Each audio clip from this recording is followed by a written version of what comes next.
Hello guys, so welcome back to my channel. This is Dia. How are you all doing? I know I had been a little inconsistent these days, but as you all know that my half yearlies are approaching, I was a bit focused on my studies. So today I came up with half yearlies preparatory series, and this is the episode 1, which is maths midterm preparation. So without any further ado, let's get started.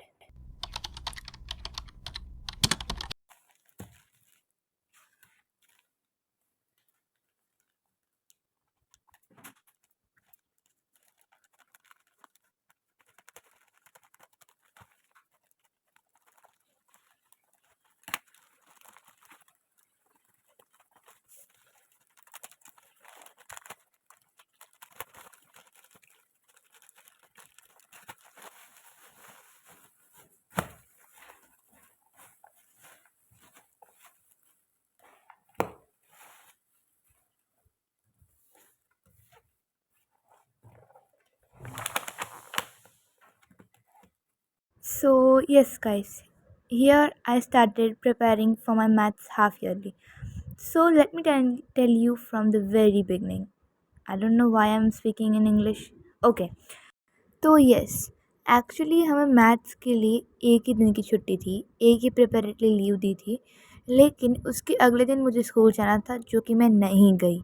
Okay, मैंने उस दिन को skip मारा and उस दिन मैं सुबह पढ़ने बैठ गई थी मैथ्स। एंड सबसे पहले तो मैंने एक टू डू लिस्ट बनाई कि मुझे कितने कितने टॉपिक्स कवर करने या फिर मेरा कितना कितना काम बाकी है। तो उस दिन सुबह मैंने केस बेस्ड क्वेश्चन किए थे जो सीबीएसई ने अपनी साइट पे डाले। तो वो सारे करने के बाद I just left for my tuition. Okay, उस दिन मेरा ट्यूशन थोड़ा जल्दी था। मैं ट्यूशन से आके थोड़ी देर आराम की एंड उसके बाद I started doing the NCERT. मेरी एनसीईआरटी वैसे हो गई थी सारे चैप्टर्स की। I was just weak, not weak, but मेरी एनसीईआरटी बाकी थी चैप्टर 6 की, 13 की एंड 14 की। That is triangle, statistics and probability. Okay, and tuition से आने के बाद मैं यहाँ पे सारे चैप्टर्स की एनसीईआरटी कर रही थी, लेकिन जो क्वेश्चंस डिलीटेड थे, जो एक्सरसाइज ऑप्शनल थी, वो हम लोगों को नहीं करवाई थी। एंड जैसे ही मैंने थोड़े दिन पहले सैम्पल पेपर किए थे, मतलब नए वाले, उसमें मैंने देखा कि डिलीटेड एक्सरसाइज में से भी क्वेश्चन आ रहे हैं। सो आई थॉट कि अगर हाफ ईयरली में आ गए तो क्या होगा। So I just solve all that question. उसमें एक दो मुझे डाउट था तो वो मैं जस्ट गूगल करके एक दो बार मतलब देख लिया। सो उधर मेरा सब क्लियर हो गया। नाउ उसके बाद मैंने उस दिन सिर्फ इतना ही किया था, उसके बाद कुछ मैंने ज़्यादा नहीं किया था। रात को सिर्फ मैंने नेक्स्ट टॉपर ने मतलब जो इम्पोर्टेंट क्वेश्चन की वीडियो डाली थी मैथ्स की, पहले वो मैंने आधी आधी देख ली थी। मैं सिर्फ 1 घंटे का बाकी रहता था। तो बस मैं यहाँ पे वही कर रही थी और बस थोड़े से कॉन्सेप्ट्स को ब्रशन अप कर रही थी। Now here comes the one day before my exam. तो सुबह मैं पढ़ने बैठ गई थी and here I was doing the chapter triangles. Triangles की एनसीईआरटी मैं फिर से कर रही थी। मैंने एक बार कर रखी थी, लेकिन वो बहुत पहले, मतलब आई थिंक 10-15 दिन पहले की थी। नॉट 10 एंड 15 दिन, बट मैं भूल गई थी एक्चुअली। सो मैं उसकी एनसीईआरटी यहाँ पे कर रही थी, एग्जाम्पल्स एंड एवरीथिंग। एंड उसके बाद आई was just doing the NCERT. फिर मैंने वो जो नेक्स्ट टॉपर का मेरा वीडियो बाकी था वो मैंने कंप्लीट किया एंड 25 क्वेश्चन थी। एक्चुअली हमारे में ना एपी नहीं आ रहा था। एंड जस्ट मैं एक बार अपना सिलेबस बता देती हूँ कि हमारे में क्या क्या आ रहा था। फर्स्ट 4 चैप्टर्स आ रहे थे, ट्राइंगल्स आ रहा था, ट्रिगो के 2 चैप्टर्स आ रहे थे एंड स्टैटिस्टिक्स एंड प्रोबेबिलिटी आ रहा था। एपी कोऑर्डिनेट ऐसा कुछ आ ही नहीं रहा था, तो उसका पार्ट मैंने स्किप कर दिया था वीडियो में। तो to be very honest, triangle मेरा थोड़ा वीक है। उसके बाद ट्रायंगल करने के बाद I went to tuition and उधर मैंने थोड़े से डाउट्स क्लियर करवाए एंड वो सब किया। उसके बाद मैं यहाँ पे कर रही थी पीवाईक्यूज़ को सॉल्व। तो मैं मेरे पीवाईक्यू सॉल्व हो गए थे, but I was just doing it the second time.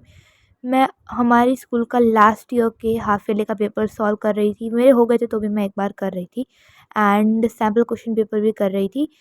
Then I was just doing all the things. उसके बाद एंड यस, ये ट्रायंगल्स करने से पहले मैंने एक बार स्टैटिस्टिक्स एंड प्रोबेबिलिटी को भी एक बार रिवाइज़ कर लिया था। जिससे कि अच्छी तरह से मुझे एक बार याद हो जाए सारी चीज़ें। फिर ये पीवाईक्यूज़ करने के बाद मैंने अपनी नेक्स्ट टॉपर की बुक उठाई एंड उसमें से भी मैंने जितने भी क्वेश्चंस सर ने ट्रिग्नोमेट्री में कराए रखे थे, मैंने वो सारे किए थे। एक्चुअली मैंने आधे से ज़्यादा पहले कर रखे थे और मुझे सिर्फ थोड़े क्वेश्चंस ही करने थे। तो बस मैंने वो किया था एंड उसके बाद मैं रात को 10 बजे सो गई थी। Now comes the day of exam. मैं सुबह 3 बजे उठ गई थी। मैंने उसके कोई क्लिप्स रिकॉर्ड नहीं किए क्योंकि I was a little bit anxious, not anxious but a little bit scared also. तो उस दिन मैं उठ गई थी एंड मैंने 3 घंटे तक रिवाइज़ किया था सब कुछ। मैंने सारे चैप्टर्स का सब कुछ रिवाइज़ किया था। एनसीईआरटी देखी थी, मैंने एग्ज़ाम्पल्स देखे थे, मैंने फॉर्मूला देखे थे and all that stuff. Now let me tell you how my exam went. तो मेरा पेपर वैसे तो अच्छा गया था, लेकिन 2-3 क्वेश्चंस में मुझे थोड़ी गड़बड़ करके आई हूँ मैं। स्पेशली एक ट्रायंगल वाला क्वेश्चन था, उसमें मैं थोड़ी गड़बड़ करके आई हूँ। एंड येस, थोड़ी-सी सिली मिस्टेक भी मैं करके आई हूँ, but although it was good. So that's it for today's video. Thank you so much for watching. I hope you liked this one. Make sure to share it with your friends. Also, do not forget to subscribe. Bye bye.